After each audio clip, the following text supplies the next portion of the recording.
So I'm gonna let you in on a little big secret. If you have upper back pain, the most unproductive way to try to fix your upper back pain is to stretch it, which might sound a little ironic coming from a yoga teacher, but here's the thing, if you've ever done yoga before, you know it's not just stretching. That wouldn't really do the body good if we never contracted and strengthened our muscles in the correct positions anyways. But I'm gonna prove it to you, and maybe you'll get on board with this theory. So there you are, driving in your car, your back is rounded. You can see all of these muscles are actually stretched. And then you come home, you get on the couch, and you pick your favorite Netflix show, your muscles are still stretched. And then you go to work, you get on the computer, your muscles are still stretched. So why would you try to stretch them more? If anything, you need to teach the muscles how to be muscles, and the best way muscles are muscles is when they contract, yay! So I'm gonna teach you a couple movements and a couple not stretches that you can do for your upper back pain. One of the biggest things that you should even consider for your upper back pain is the position of your head. So if the head is moved forward, that automatically rounds the back and even flattens the curve in the low back. So getting the chin back into a position will actually contract the muscles alongside the spine and allow them to lift the spine up. That's their job, hold the spine up. Okay, so let's say the muscles aren't that good at doing that. So then what do you do? I'm gonna teach you the first thing on the ground. This is a really gentle movement that you can do even if your upper back feels really tense. So you're like, okay, I know I shouldn't stretch, but contracting sounds even worse. Here's your go-to move. We'll come down on the side and we'll start on the left side of our body, and we're gonna reach the left hand in front of us. And when you reach the left hand in front of you, if the head feels a little uncomfortable, you can always put a blanket underneath the ear. But for here, I feel okay. Thankfully, my upper back is good as I'm doing this.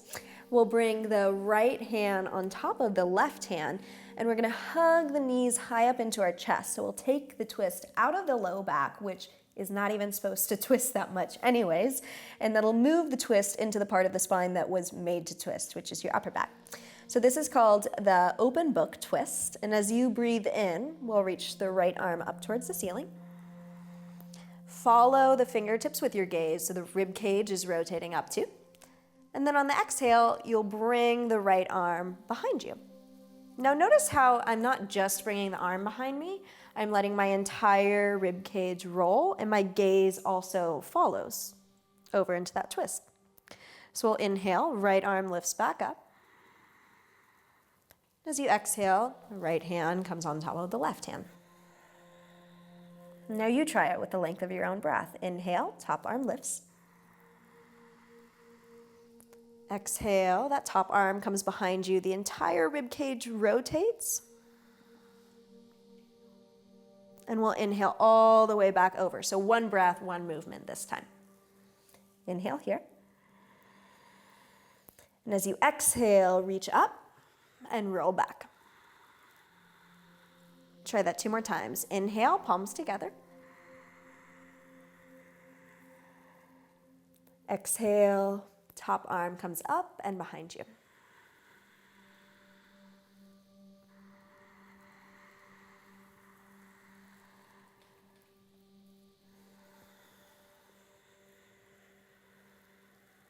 And then we'll bring the palms back together.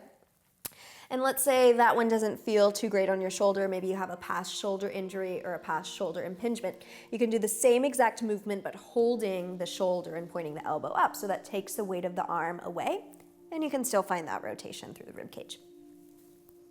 Okay, before we switch on to the other side, I'm going to teach you my next favorite move. This one actually might be my all-time favorite. But as you breathe in, right arm lifts up. So it actually comes by the ear. You'll feel a long stretch down through the side of the body. And then we're gonna sweep it behind us, keeping our fingertips on the ground.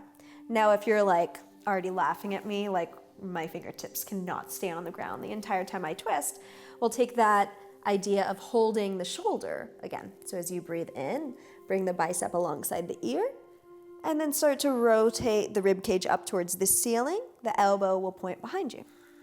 And you're making a half circle throughout this. And you'll want to let your breath help you. So whichever variation you choose, as you're reaching up alongside the ear, there's your inhale, ribs expand. And as you exhale, it's always easier to twist when the breath is out of the body. So we'll move into that twist. You can try that 2 more times, either holding the shoulder or letting the arm move freely on its own.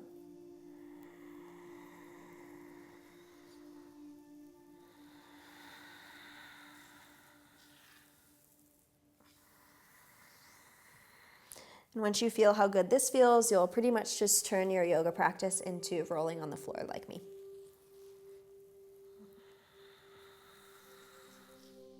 All right, so we'll go ahead and bring the palms back together. And we'll press ourselves up to try it on the other side. Now, the most important thing that you should know is that your shoulders have probably both lived different lives, which is true for most of us. One shoulder just has a different history than the other shoulder. So when you come to the other side, instead of assuming that the same thing is going to happen, maybe you start with the hand holding the shoulder and just try the open book twist first. As you breathe in, point the left elbow up. And as you exhale, rotate the ribcage up towards the ceiling and take the left elbow to point behind you. If that feels okay, maybe you try the entire arm, palm on palm. Breathe in here. As you exhale, reaching that top arm up, letting it come behind you, and you're just rolling on the head. No need to lift the head up.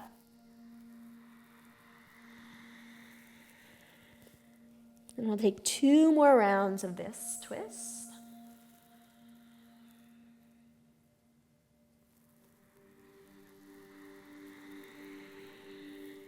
And you can see as I'm taking that top arm behind me, I'm not stretching the back, I'm actually stretching the front of the chest and contracting the back.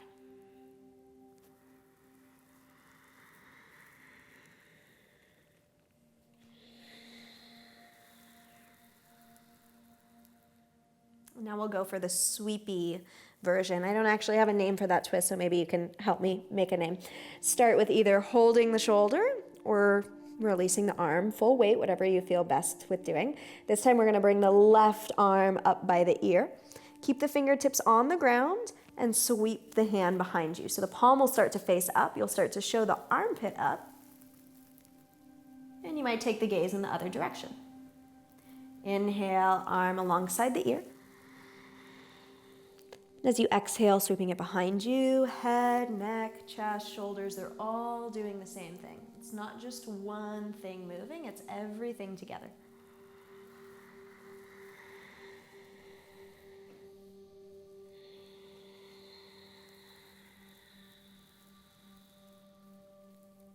We'll try that one more time.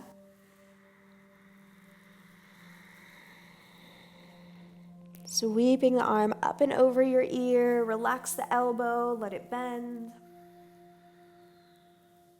And then we'll bring ourselves all the way back over. We'll press ourselves up and we'll come to our hands and knees. We're gonna step the right foot forward. And when you come into a lunge, a lot of times we think of a yoga lunge and we're thinking, you know, how far can we get the hips down in the lunge? Let's cut that idea out. Instead, I want you to just come into a 90-degree lunge. So your hip is stacked over your left knee and the right foot is right underneath the right knee. What that allows us to do is to keep the integrity of the spine long.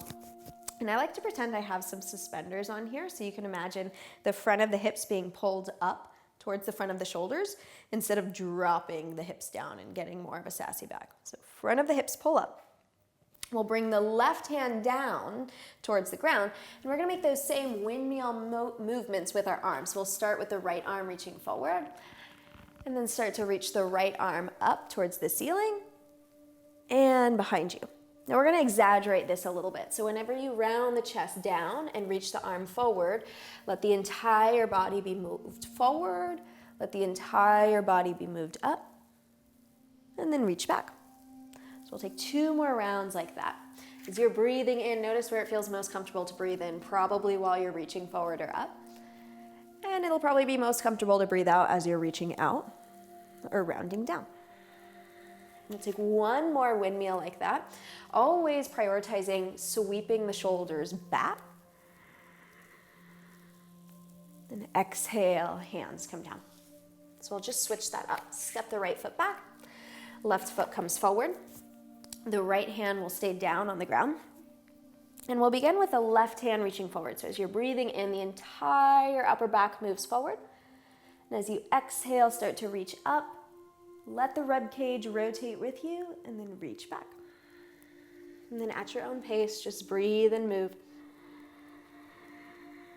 If the arm wants to do something on its own, that's your own body telling you where it wants to go. Your body is actually pretty smart and knows how to heal itself. The only thing that gets in the way of our body's healing is our own habitual movement and breathing practices that might not be the best for us.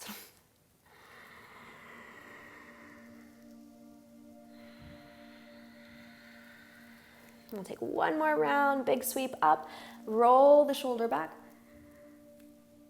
and exhale, bringing both hands back down. We'll take both knees underneath our hips, and we're gonna do some shoulder articulation. So your shoulders, healthy shoulders, need to be able to turn in.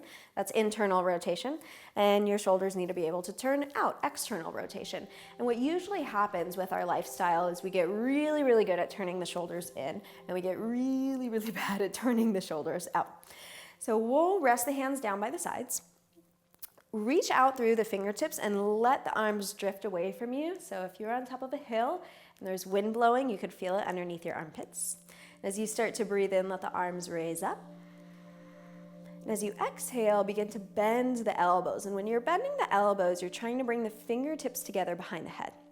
But I want you to separate the fingers from the head. So you're actually moving the arms deeply back. And if you don't have the mobility in your shoulders, it'll borrow it from your spine. It'll look like that. So see if you can keep those suspenders on. Pull up the front of the hips. Pull the ribs down. Feel the hands behind your head. And we'll take an inhale. Let it go back out towards a V. And as you start to exhale, let the palms lower. Here's where we'll start to turn in with our shoulders. So the palms face behind us.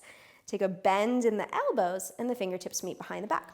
Same thing. They can either be resting on the back, but eventually we'll be moving towards separating the hands from the back. If the shoulders don't have that mobility, you'll feel the spine go like whoop. So we'll bring it back. And then we'll add in the breath and continue to move. So as you breathe in, arms come up. Exhale, engage the core, bend the elbows, hands behind the back. Breathe in, arms reach out wide. Exhale, core stays engaged as you turn the palms away from you, bend the elbows, fingertips to touch behind you. So I'll take a couple more rounds like that. Exhale as the elbows bend. Inhale as they lift up. Exhale behind you. So we'll add in a little fold. So as you breathe in, arms lift up. And as you exhale, turn the palms away from you. Hinge at the hips and allow the forehead to relax down. As your breath in starts, you'll come back up towards a tall kneeling. The palms spiral up. Maybe you lift the chest up. And exhale, the palms spiral behind you as you lower the chest down. Now can the neck start to get involved? So we'll look forward as the arms lift up. And as you exhale, take the gaze to one side as you're sweeping the arms behind you and lowering the chest down. Breathe in, arms come out wide. Look forward. And as you exhale, sweep the arms behind you. Take the gaze over towards the other side. We'll take it one more time to each side. There might be a lot going on in your brain right now. That's okay.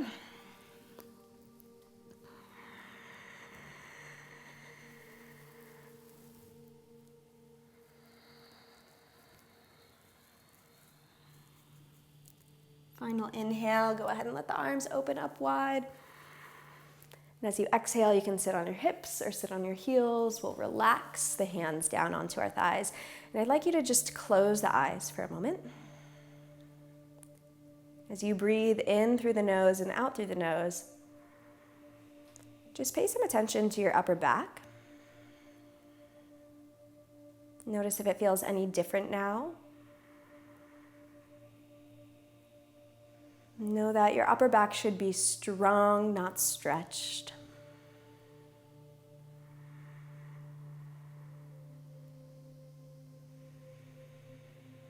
But to find balance, we need a little bit of both. So as you open the eyes, we'll interlace the fingers to each other. And this is going to be the most stretch that I'll give you in this video. As you breathe in, let the hands separate away from the chest, and you're going to start to round the back here. Now, when you round the back, try not to bring the shoulders in front of the hips. That'll stress the back. Keep them stacked over the hips, and just start to hollow out the front of the body. So you'll feel the shoulder blades separate. Then as you exhale, draw the hand and the heart towards each other. We'll let the fingertips separate, and we'll slide the hands back towards the shoulders. We'll take a couple rounds of that. Breathing in as you round the back, and exhaling as you draw the hands back and slide them back towards the chest. Now you might be like, wait, this is so backwards from what I've learned in yoga, but just try it out this way, and I promise you'll feel the magic in it.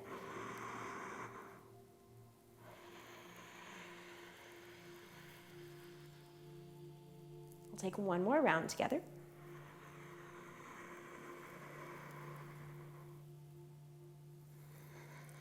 And then hold the hands near the shoulders, and instead of hiking the elbows up, point them down and pull them down.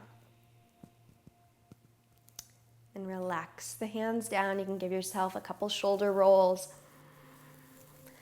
And the next time someone says, hey, you have any stretches for my upper back?